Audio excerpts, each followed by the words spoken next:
Hello out there, this is the Schlegdaddy, one half of the Wedge Busters. It's time to bring you a division by division breakdown of the 2011 NFL season. A quick recap of each team's 2010 season, some of their biggest additions or losses that they had during the offseason, what are some of the biggest questions each team faces, and then a final prediction of what their record is going to be. And I'm going to start off with the AFC East.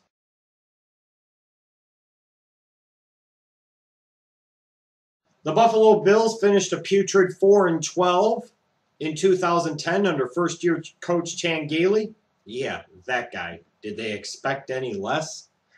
Behind an offense that for years has struggled to produce anything consistently in terms of yardage or especially points on the scoreboard, and 2010 was no different. And with a defense that got shredded and had more holes in it than Swiss cheese, put up less resistance than Star Jones at the dinner table.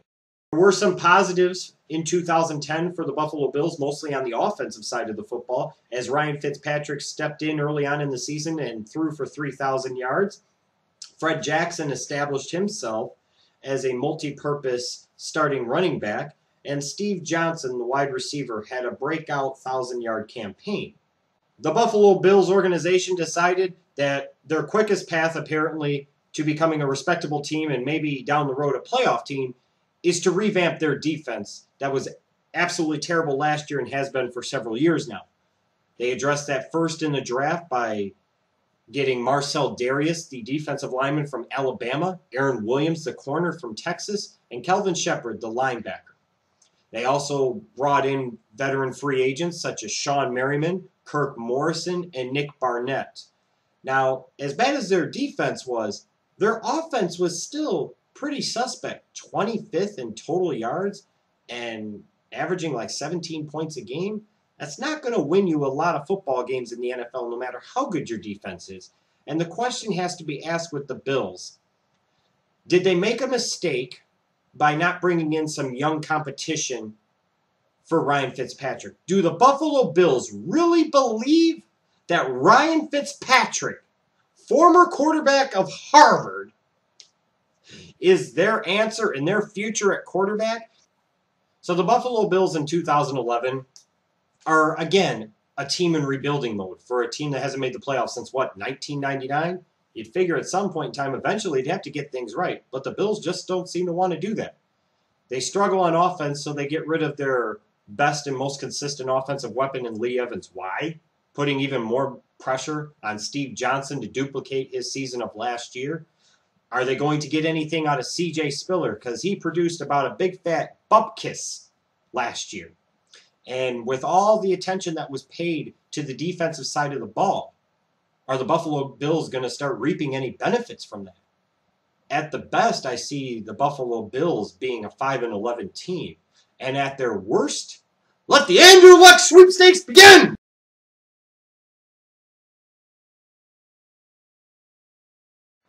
The Miami Dolphins finished 7-9 in 2010, in spite of the fact that their defense ranked 6th in yards allowed per game. The story of 2010 was the Miami Dolphins' rather pathetic passing attack and their somewhat overrated running attack. They finished 21st in rushing offense and 30th in points per game. And the ultimate issue of 2010 was the quarterback position and Chad Henne's inability to establish himself as a legitimate NFL starting quarterback.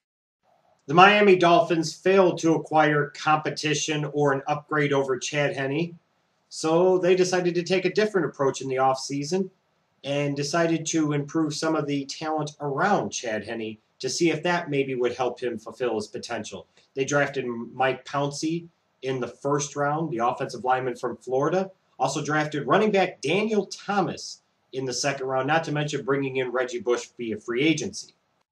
For all the other analytical BS that myself or any other national figure could present you about the Dolphins' chances in 2011, let's cut the crap. It all comes down to one thing. Okay, Dolphin fans, This is what a good quarterback looks like. And this is what you have now. What you used to have. What you have now. Any questions?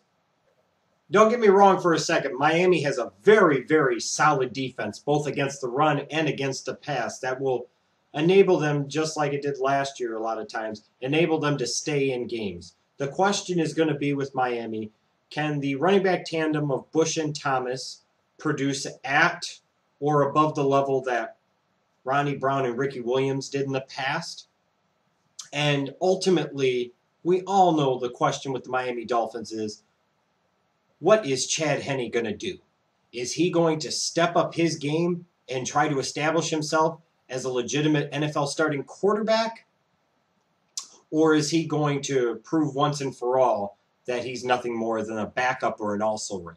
The Miami Dolphins, if Chad Henne proves he can be a starting quarterback in the NFL, could really surprise some people and maybe finish as high as 9-7 or 10-6.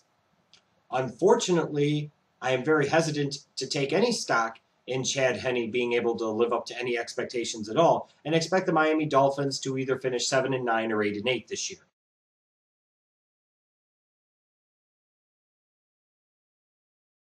The story of the 2010 New York Jets season is kind of similar to the 2009 campaign.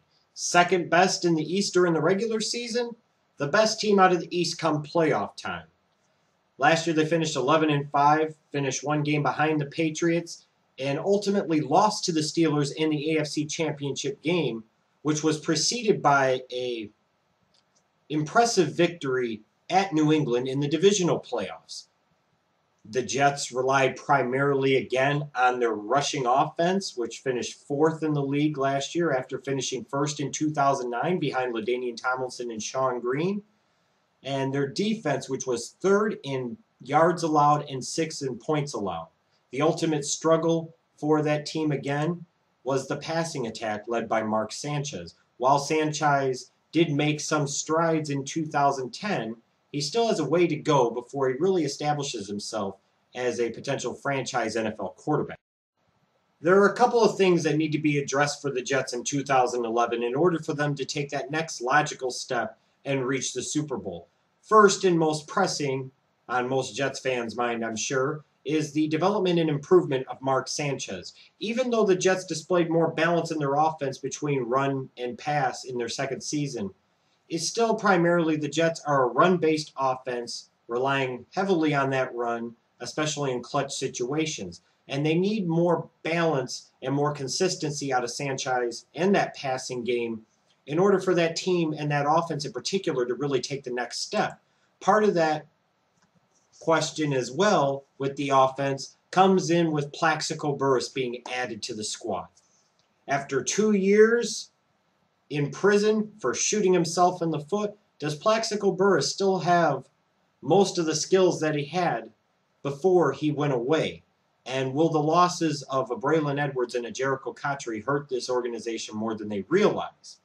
And will running back Sean Green in his 3rd year out of Iowa take over the reins and really establish himself as a true NFL featured back this year? So there are some questions. On defense, the only real question is, for a team that has so much talent in the secondary, all starting with Darrelle Revis and with Cromartie and Kyle Wilson, is they don't generate a lot of interceptions. It's like they're better man-to-man coverage, but when it comes to making those big plays at the clutch times, sometimes the Jets defense struggles occasionally in the secondary to force turnovers. And that's something that you have to be able to do as a big-time defense in the playoffs in order to reach the Super Bowl. When in doubt, always pick the team with the better quarterback. And that's the way I handicap the AFC East.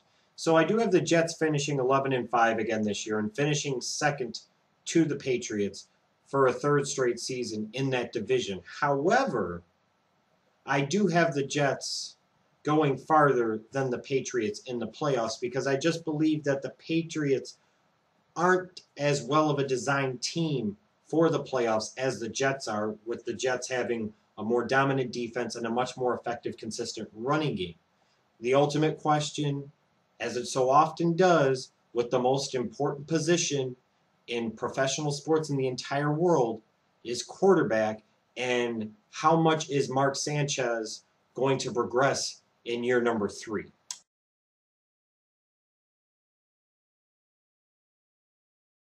It seems like a recurring theme, doesn't it, every year in the NFL offseason?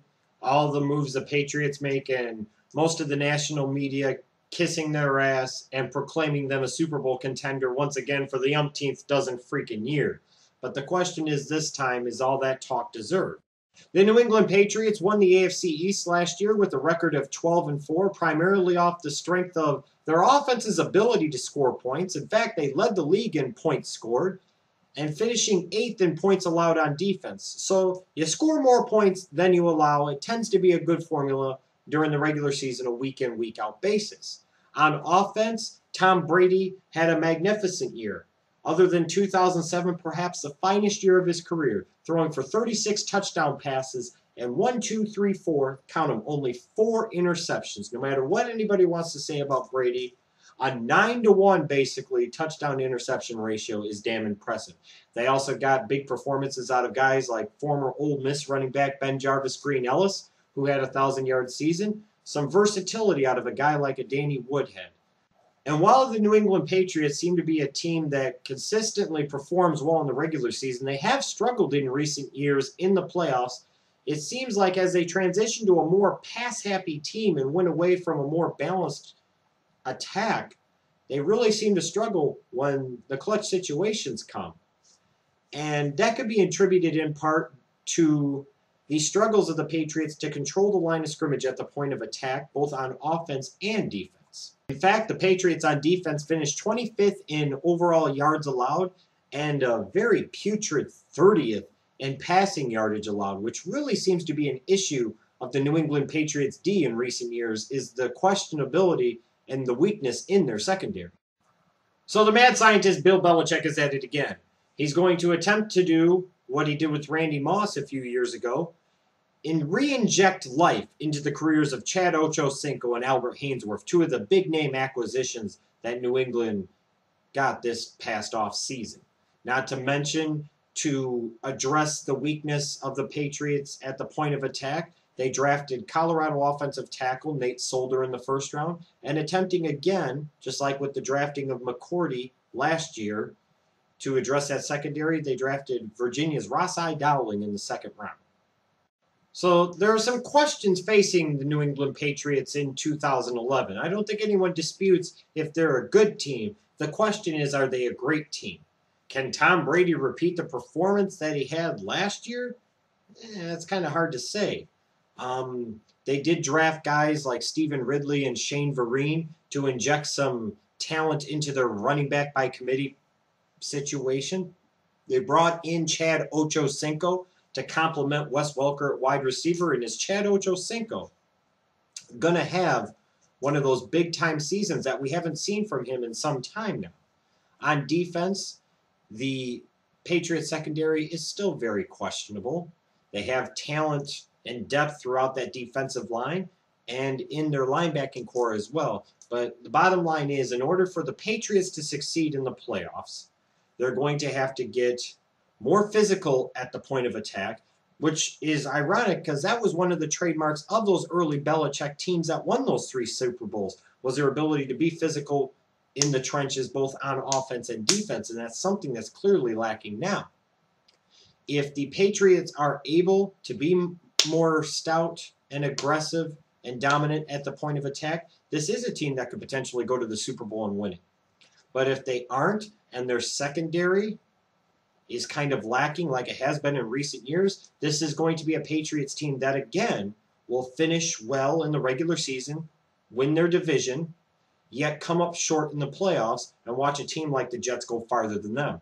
I expect the Patriots to finish 11-5 or 12-4, win the division, and probably get bounced in the divisional round of the playoffs. Let me know what you think about the AFC East down below.